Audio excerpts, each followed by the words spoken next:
కట్టి దానిపైన మరో చిన్న కుండను ఆ పైన మట్టి ప్రమిదలో దీపం పెట్టి ఎంతో భక్తి శ్రద్ధలతో బోనం కుండను తయారు చేస్తారు.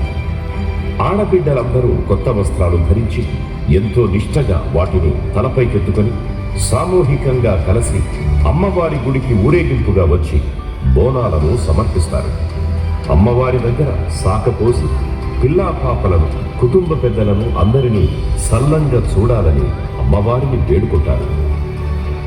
మల్లమ్మ, మారెమ్మ, మైసమ్మ, నల్లపోచమ్మ, గండి మైసమ్మ, బద్ది పోచమ్మ, గోల్కొండ జగదాంబిక, లాల్ దర్వాజా, సింహవాహిని, ఉజ్జయిని మహంకాళి, బల్కంపేట ఎల్లమ్మ, పోచమ్మ, పేరేదైనా అమ్మవారు ఒక్కరే. ఆ అమ్మవారిని కొలిచే ప్రజల భక్తి ఒక్కటే. బోనాల పండుగలో భక్తి మాత్రమే కాదు, లోక కళ్యాణం కూడా ఉంది. ఆషాఢ మాసంలో విజృంభించే రోగకారక క్రిములు, సూక్ష్మజీవుల నుండి ప్రజలను రక్షించే ఆరోగ్య సూత్రాలు ఈ బోనాల పండుగలో ఇమిడి ఉన్నాయి. బోనాల పండుగలో విరివిగా వాడే పసుపు, వేపాకుల కొమ్మలలోని యాంటీబయాటిక్ లక్షణాల వల్ల ఈ కాలంలో వచ్చే వ్యాధులు నిరోధించబడతాయి.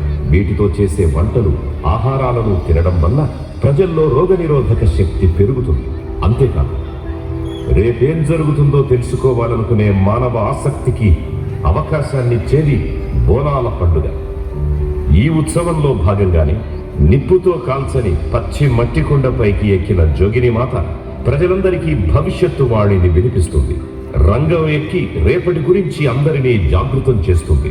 ఇలా ఆధ్యాత్మికత, ఆరోగ్యం, భవిష్యత్తు వీక్షణ కలగలిసిన ప్రాకృతిక ఉపాసన బోనాల పండుగ.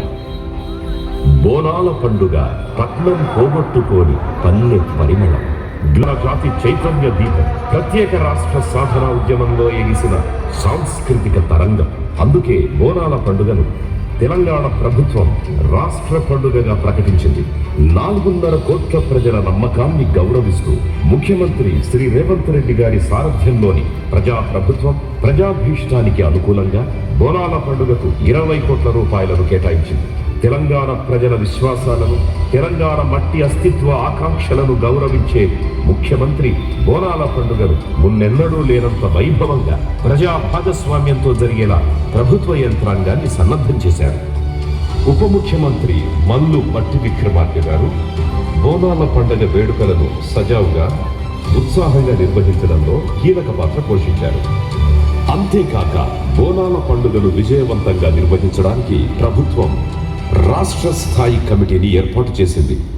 బీసీ అభివృద్ధి, రవాణా శాఖ మంత్రి వర్యులు, వాణిజ్య శాఖ మంత్రులు శ్రీ దుద్ది, పర్యావరణ, దేవాదాయ శ్రీమతి విజయలక్ష్మి గారు, senior parliamentarian Shri K Keshava Rao గారు, ఎంపీ అనిల్ కుమార్ యాదవ్ గారు, శాసనసభ్యులు దానం నాగేందర్ గారు సభ్యులుగా, ప్రిన్సిపల్ సెక్రటరీ శ్రీమతి శైలజ రామయ్య ఐఏఎస్ గారు సభ్య కన్వీనర్గా, ముఖ్యమంత్రి గారి అధ్యక్షతన రూపొందిన బోనాల పండుగ ఉత్సవ కమిటీ పథక రచన చేసి అమలు చేస్తున్నది.